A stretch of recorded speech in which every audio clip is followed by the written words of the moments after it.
Halo pemirsa, selamat berhari Minggu, selamat berkumpul dengan keluarga, bahagia selalu dan berkah melimpah buat kita semua. Hari ini tetap kita kawal untuk peristiwa ibu dan anak di Subang. Semoga segera terungkap siapa pelakunya, dalangnya, dan lain sebagainya. Ada pemberitaan yang bersumber dari akunnya Denny Darko, di mana Denny Darko ini sudah bercakap-cakap dengan Ibu Hastri. Kemudian ada yang tanya tentang Banpol. Tanyanya, kenapa Danu yang disuruh bersih-bersih bak mandi? Apakah itu tidak jebakan? Mengapa si Banpol tidak ditangkap? Nah, jawabnya Bu Hastri seperti ini. Mengapa Danu yang disuruh karena ada pemikiran untuk mengorbankan Danu, kesimpulan yang menyuruh Danu harus ditangkap siapa yang menyuruh Banpol? Kami masih pelaku di tangan Banpol. Ya nanti pasti ditindaklanjuti. Itu kan tidak selalu polisi langsung nangkep enggak. Nanti pasti ditindaklanjutkan, di cross check kebenarannya gitu loh. Kan takutnya kan semua bercerita mengarang kan kebenarannya mana, nanti di cross check. Ya, pasti akan ditindaklanjuti. Tidak serta-merta begitu ada laporan langsung ditangkap. Semuanya harus di cross checkkan, takutnya ada yang cerita mengarang, kebenarannya mana? Jawabnya Bu Hastri seperti itu. Jadi kebenarannya mana? Mengarang. Jadi itu harus digarisbawahi ya guys. Kita di sini kan netral. Siapa saja boleh mengarang, boleh bercerita A, I, U, dan B. Tapi semuanya itu memang harus di cross checkkan kebenarannya seperti apa. Nah, yang menjadi tanda tanya mengapa Banpol ini tidak dimasukkan BAP? Tentunya pihak kepolisian pasti loh yang mempunyai data-data dan lain sebagainya yang mungkin ada hubungannya dengan perkataan Bu Hastri itu tadi. Ada yang mengarang, ada yang bercerita bebas. Yang mungkin Banpol ada, karena kan ada saksi mata. Tapi ceritanya ini mengarang, bisa jadi seperti itu. Makanya Bu Hastri bilang begitu. Mana kebenarannya? Mungkinkah itu benar? Mungkinkah itu salah? Jadi netizen itu tanda tanya di sini. Kemudian ada pertanyaan juga.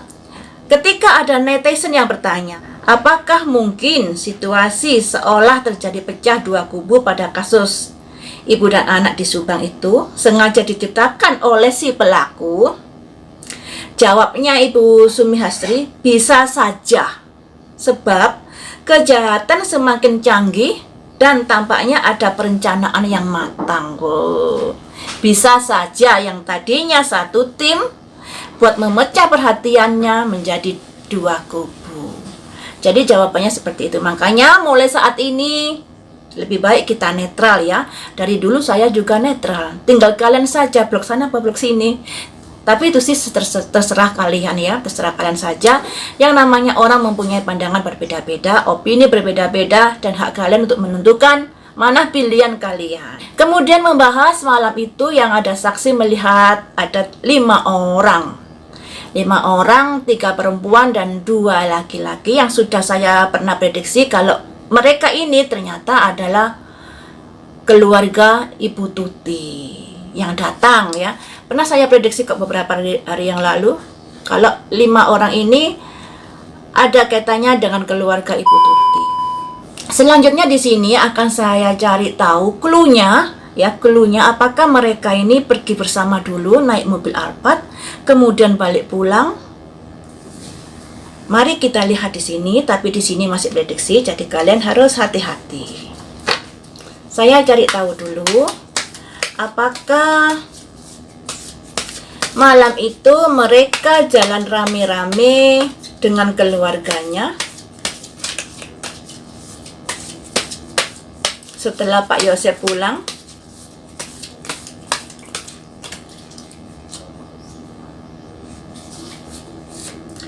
Ada simbol blessing, pemberkatan. Jadi bisa dikatakan waktu itu baik-baik saja, kondisinya baik-baik saja. Kemudian saya lanjut, pemberkatan dalam hal apa? Diberkati. Apakah setelah kondisi baik-baik itu ada sesuatu yang terjadi?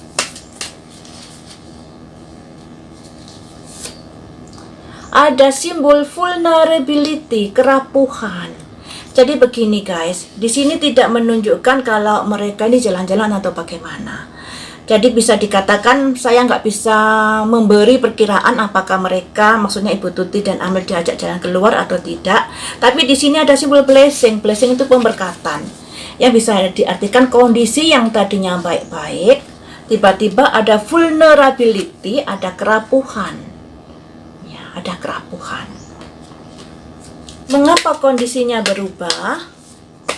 Dari baik menjadi kurang baik, apa penyebabnya?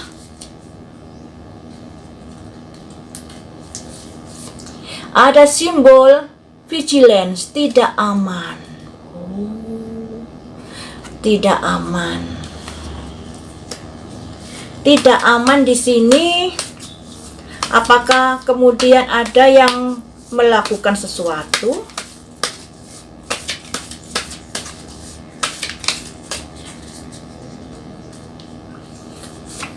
Ada simbol new beginning, memulai. Memulai dalam hal apa?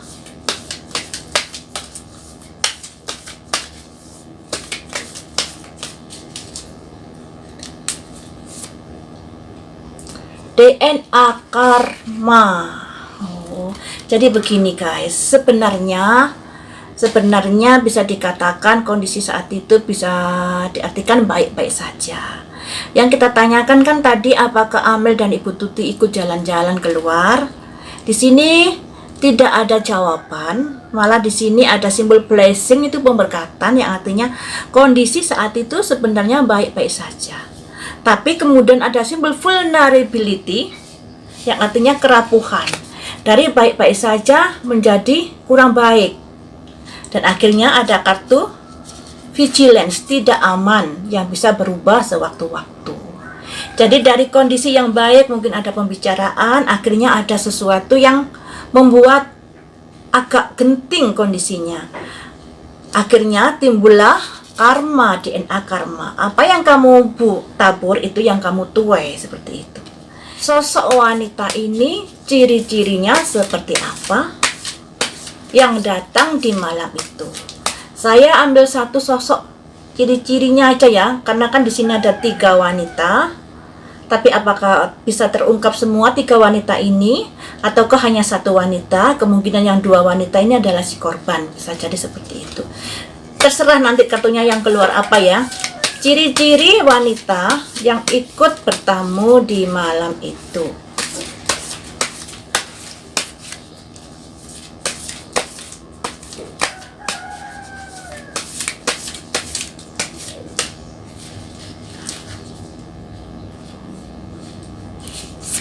Ada simbol Face of Pentacle.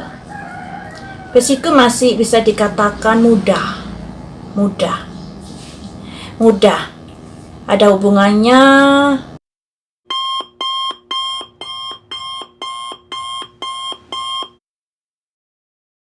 sosok yang seperti apakah? Mari kita ungkap di sini. Ada simbol workaholic, gila kerja. Wow, jadi seseorang perempuan ini gila kerja, yang artinya dia ingin sesuatu yang harus tercapai. Orangnya gila kerja. Selanjutnya, ciri selanjutnya seperti apakah sosok wanita itu?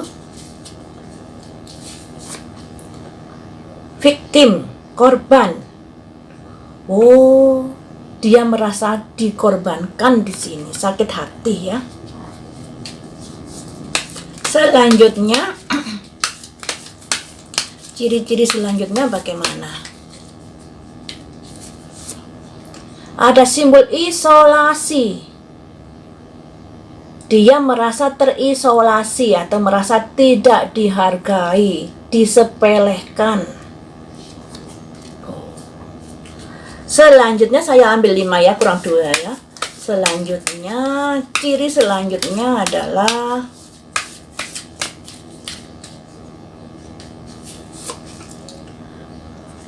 confusion. Akhirnya dia resah, dia capek, dia pegel dengan apa yang sudah terjadi. Selanjutnya,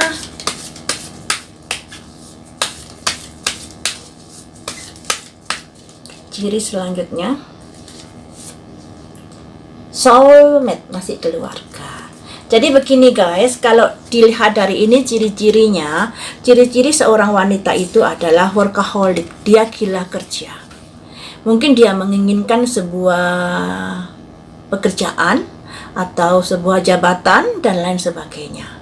Yang intinya dia ingin bekerja, ingin berusaha ya. Bisa juga ingin memulai usaha dan lain sebagainya. Kemudian di sini ada simbol victim dan dia merasa dikorbankan di sini. Bisa dikatakan merasa kalau Ibu Tuti ini tidak adil dengan dirinya. Dan dia merasa diisolasi, merasa disepelekan. Dan itulah yang membuat dia menjadi confusion, kesal, pusing dibuatnya. Dan orang ini masih dari keluarga, ada soulmate. Disepelekan di sini bisa diartikan ide-idenya tidak ditanggapi oleh Bu Tuti, bisa jadi seperti itu. Atau Bu Tuti tidak mau diajak kerjasama dan hal itu membuat dia kesal dan orang itu masih bagian dari keluarga. Intinya seperti itu ya. Kita tahu ya, kayaknya ini kan pelakunya berjamaah. Masing-masing pelaku bersatu dikarenakan ada rasa sakit hati. Tentunya rasa sakit hati tiap pelaku ini beda-beda. Nah, kebetulan yang perempuan ini sakit hati karena nggak dihargai, merasa disepelekan, dan dia sebenarnya ingin berusaha atau ingin bekerja tapi tidak ditanggapi oleh Ibu Tuti. Mungkin butuh modal atau bagaimana tidak ditanggapi oleh Ibu Tuti. Salah satunya seperti itu. Jadi berkumpulnya orang-orang yang sakit hati ini membuat bersatu dan terjadilah peristiwa itu. Sampai di sini dulu video kali ini. Dan terima kasih sudah setia menonton di channel saya. Lain waktu kita sambung lagi dengan pemberitaan yang lain.